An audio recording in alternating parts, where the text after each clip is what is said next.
আমার যে কোশ্চেনটা সেটা হচ্ছে কি, আপনি দেখলাম ছাত্রছাত্রীদেরকে নিয়ে বা শিক্ষা ব্যবস্থাকে নিয়ে খুব বেশি গুরুত্ব দিচ্ছেন।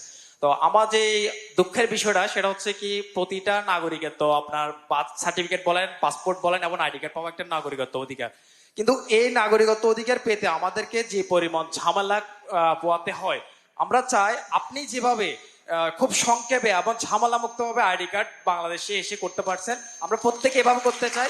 এবং প্রত্যেকের আইডি কার্ড খোলা, প্রত্যেকের আইডি কার্ড, পাসপোর্ট এবং বার্থ সার্টিফিকেট স্কুল লাইফে প্রত্যেকে করে ফেলতে পারে, সেই সুবিধাটা চাই। আর বিশেষ করে আইডি কার্ডের সব ভুল এবং হচ্ছে ছবি, আপনি যদি আইডি কার্ডের ছবির দিকে তাকান, আমরা যদি কোনো ইউরোপীয় অ্যাম্বাসিতে যাই তখন আমাদের দিকে একবার তাকায়, আমার পাসপোর্ট এবং এনআইডি কার্ড দিকে 10 বার তাকায়। চিন্তা করে বাংলাদেশে দুর্ভিক্ষ চলতেছে কিনা, ওরা ওরা চিন্তা করতেছে বাংলাদেশে কোনো দুর্ভিক্ষ লাগছে কিনা, যে তাদের ছবির অবস্থা কেন, তাদের বাস্তবীয় চেহারার সাথে এমন অবস্থা কেন।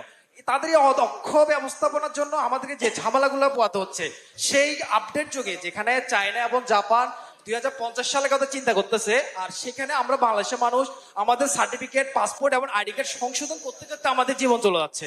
তো এইখানে আপডেটটা কি করবেন, আমাদেরকে একটু এই বিষয় নিয়ে একটা আপডেট করবেন। আর বিশেষ হচ্ছে বাংলাদেশে যে সমস্যাটা আমরা মেন ফেস করি সেটা হচ্ছে কি, ভেজাল মুক্ত খাবার। আর আপনি দয়া করে আপনার ক্ষমতা আসলে এই খাবারকে ভেজাল মুক্ত করার জন্য কি করবেন, যে ফরমালিন মুক্ত আচ্ছা, হঠাৎ আইডি কার্ড থেকে একদম ভেজাল, একদম ভেরি কন্ট্রাস্ট কোয়েশ্চেন। এনিওয়ে, আপনি যেটা প্রথমে যেটা বললেন, হ্যাঁ, আনফর্চুনেটলি বা ফর্চুনেটলি আলহামদুলিল্লাহ আমার পক্ষে খুব ইজি হয়েছে কাজটা করতে। না, আমি অস্বীকার করছি না, তো আমি স্বীকারই করছি আপনাদের সামনে। বাট এটা প্রসেসটাকে ইজি করতে হবে, আর প্রসেসটাকে ইজি করতে হলে জিনিসটাকে যত ডিজিটালাইজ করতে পারবো আমরা উইথ সাম কারেকশনস, আমার কাছে যেটা মনে হয়, তাহলে আপনি ঘরে বসেই জিনিসটাকে করতে পারবেন।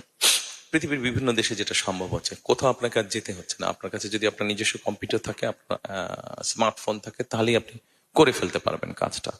সো আমরা পুরো সিস্টেমটাকে আমাদের যেখানে যেখানে এরর্স আছে সেগুলোকে আমরা কারেকশন করবো, বা কারেকশন করার উদ্যোগ আমাদেরকে নিতে হবে। আপনি যেটা বলেছেন, ইউ আর ভেরি রাইট।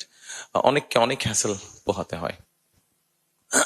আমি করে মানে আমার ওই এনআইডি কার্ড করে আসার পরে সোশ্যাল মিডিয়াতে দেখলাম কেউ একজন যোগ করে দিয়েছে যে আমি গিয়ে কমপ্লেন করছি, আরে ভাই আমার নাম তারেক লিখে দিয়েছে বারেক।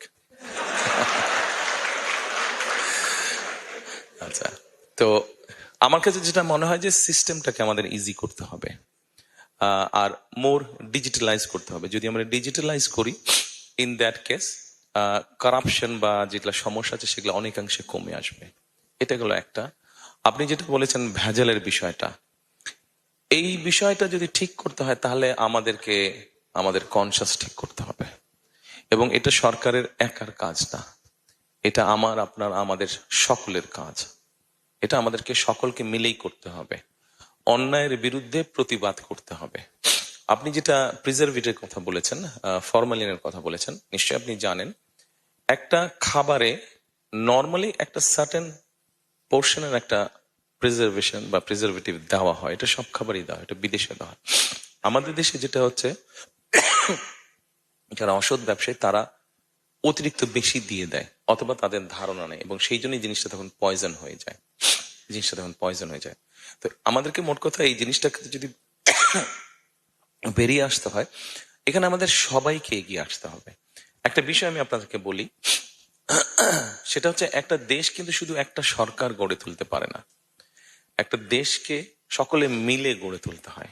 আপনার নিজের ফ্যামিলিতে যেগুলো রুলস রেগুলেশন ট্রেডিশন আছে, ঐতিহ্য আছে, শুধু কি আপনার বাবা এবং মা মিলেই কি সেটা ঠিক রাখতে পারে?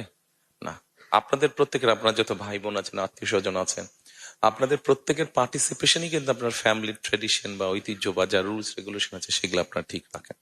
কাজে আমাদের সকলকে মিলে করতে হবে। আমাদের বিভিন্ন বিষয়ে ডিফারেন্স অফ ওপিনিয়ন থাকতে পারে, আমরা আলোচনা করব, কিন্তু ভেজাল, এটাতে তো কোনো ডিফারেন্স ওপিনিয়ন নাই। আমরা সবাই নির্ভেজাল খাদ্য খেতে চাই, এরপরে তো কারো কোনো মতামত, এখানে রাজনৈতিক কোনো ডিবেট নেই, এটা একটা নর্মাল ব্যাপার, প্রত্যেক মানুষের চাহিদা। কাজে এরকম যেগুলো বিষয় আছে এখানে সকলকে এগিয়ে আসতে হবে। সরকার উদ্যোগ নিবে, সরকার বিভিন্ন সময় বিভিন্ন ব্যক্তিকে দায়িত্ব দেয় যারা এরকম র্যান্ডমলি চেক করে।